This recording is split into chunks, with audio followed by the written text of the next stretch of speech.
Ooh, today we have a very bird person update release from JoyToy with the Raven Guard themselves, and I think JoyToy has created an odd problem for themselves, and we'll get into it. So, Corvus Corax, the Primarch, everybody, big deal, bird person, Horus Heresy, 40k version would have been cool. But JoyToy lately, you may have been seeing things going on.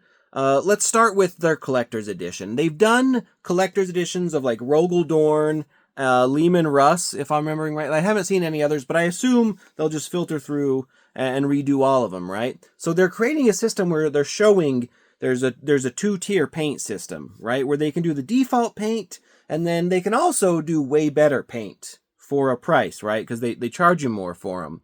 Recently, Jaghatai Khan has come out, and people are like, what the hell's going on here? And so we have an example here from Billy. I don't know who this is.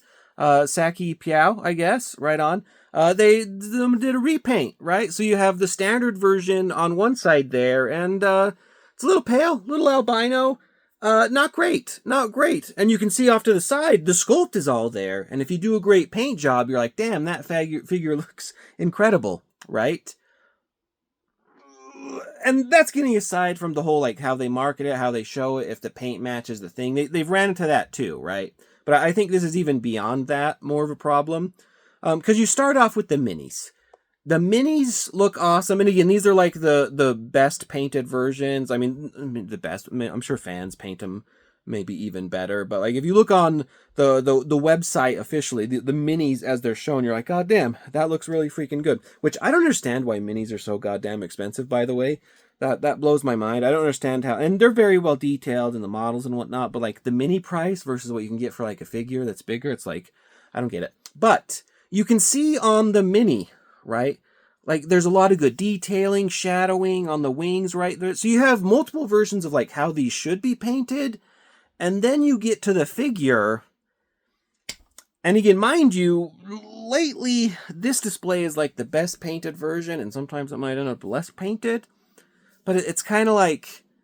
And we know you can paint it better because you do the collector's editions, right? So it's kind of like... What the fuck y'all doing? Why don't you just do the good paint off the jump? Maybe if you have to raise prices a little, but I don't know. I don't think they're going down a good path. I think the collector's editions and blatantly showing people that you can paint really fucking well when you want to, but then going back and they're like, here's Khan. I don't know.